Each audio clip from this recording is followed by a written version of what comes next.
Kuinka pitkään olet ollut politiikassa mukana? Olen toiminut Lohjalla 2 kautta kunnanvaltuutettuna, perusturvalautakunnassa myös 2 kautta.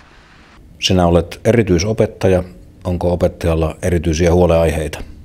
Lohjalaisena kannan huolta siitä, kun olen tuolla opetustoimissa ja näen, että monilla lapsilla asiat ei ole oikein kohdillaan, että tuntuisi, että tarvitsisi kotiapua vähän lisää ja sitten toisaalta sosiaalipalveluja ja terveyspalveluita. Niiden saatavuus on semmoinen huolenaihe, kun terveysasemia ollaan lakkauttamassa ja keskittämässä palveluja. Lohjalla on varmasti myös hyvin toimivia palveluita.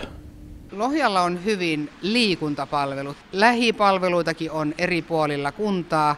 Miten kouluja ja koulutusta tulisi mielestäsi kehittää? Mielestäni on säästetty liikaa esimerkiksi koulutuksessa, kun joudumme täällä paikallisella tasolla miettimään kouluverkkoja ja lähikouluja. Toivoisin, että meillä olisi kohdennettuja erityisopetuksen rahoja, jolla voisimme myös erityisopetuksen hoitaa. Säästöt mielestäni aiheuttavat Lohjalla sen, että opetustoimissa on paineita lakkauttaa kouluja ja sitä kautta ryhmäkokoja suurentaa. Lainsäädännön kannalta kehitettävää olisi, että saataisiin pidettyä ryhmäkoot semmoisina, että voisimme hoitaa nämä kaikki erilaiset oppijat siellä ryhmissä. Eli koulutuspolitiikkaa tulisi kehittää sillä ajatuksella, että varhaiskasvatuksen palvelut ja alakoulut toimisivat lähekkäin ja niin myös, että lukioita olisi haja-asutusalueilla. Ajattelen oman lapseni näkökulmasta, joka aloitti lukion. Jos hän joutuisi jo 16-vuotiaana muuttamaan esimerkiksi pois kotoa, niin tuntuisi aika kurjalta.